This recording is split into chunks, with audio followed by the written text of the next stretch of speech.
საღამომშვიდობისა პირდაპირ ეთერშია ქრონიკა 8 საათზე ხატია ფოტოძესთან და ლევან ჯავახიშვილთან ერთად. საღამომშვიდობის. ენერგო რესურსების სარგებლობის წესების დარღვევა სამართალდამცველებმა მესტიის მუნიციპალიტეტში 150-მდე ეგრეთ წოდებული მაინერი ამოიღეს, გამოძიება დაწყებულია. მუდმივი სამუშაო ჯგუფი, რომელიც დიუშენის სინდრომის საწინააღმდეგო კონკრეტული მედიკამენტების შემოტანაზე იმუშავებს, პრემიერ-მინისტრისა და პაციენტების მშობლების შეხვედრის შედეგი გადაწყვეტილება მიღებულია. თანამშრომლობა სუფთა ფურცლიდან და ურთიერთობის გაღრმავების პერსპექტივები.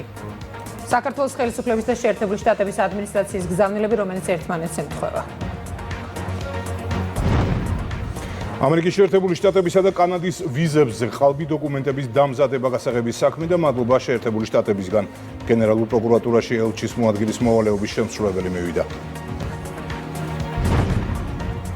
დაუსრულებელი კონფლიქტი ოპოზიციის ალიანსში, ვინ ვის ებრძვის და რა უნდა მშავდებულ სააკაშვილს.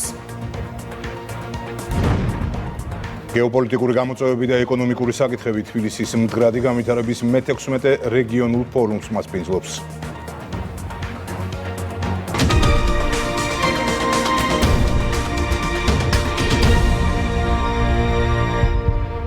უპრეცედენტო მასშტაბის და წარმატების სპეცოპერაცია ფრანგული მხარის აღიარება და საქართველოს სპეცსამსახურების ეფექტიანობის დასტური. საფრანგეთმა საქართველოდან დაზვერვის აგენტები გაიწვია. ამის შესახებ დაზვერვის და დიპლომატიური ურთიერთობებზე მომუშავე ფრანგული წამყვანი გამოცემა წერს.